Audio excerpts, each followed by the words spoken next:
When I got kicked out of church, they don't call it getting kicked out or excommunicated, they call it taking your right hand of fellowship away. When that happened to me, I actually didn't care because I was already so divorced from what was happening in the church and the way that they treated people. The biggest thing that happened is not really my story to tell, but it had a profound effect on me and how I felt about the church. There was another young lady when I was in high school who got pregnant, and what you're supposed to do when you get pregnant is that you sit out of your activities. Even her mom got sat out of activities.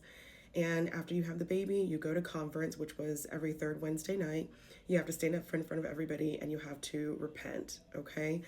And then you can have your right hand of fellowship restored and participate in activities. So she did that. She did that. Not only did she do that, but she ended up getting married to the man that she got pregnant by.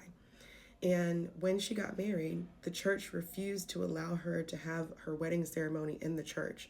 They refused her the baby shower that everybody else would have at church. And they refused her to get married in the church. They made her get married in the gym behind the church. Okay? So that was the first thing that I was like, oh, gross. Second thing, there was a guy who also went to that church, also had a baby before he got married.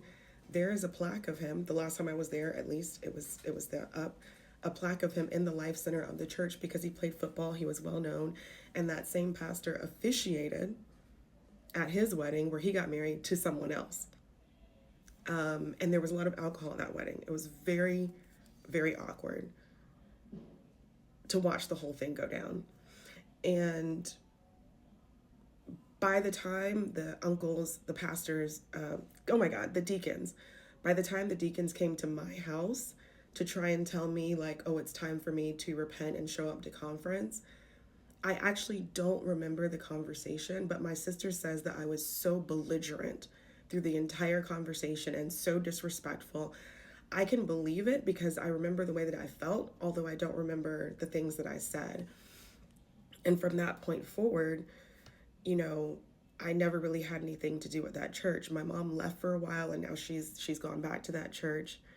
And that's part of the reason why I said I wasn't going to talk about it, because she has friends there and she's comfortable there, and I do know some of the women there, and I do feel bad about the situation that I think some of them find them in, that push and pull between like tradition and patriarchy, and this is where my friends are versus looking at how people are being treated. It's very confusing. And I think also this is why I gravitated so much towards Knitting Cult Lady, but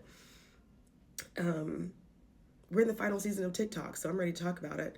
What do you want to know about Greater Springfield Missionary Baptist Church in Warner Robins, Georgia?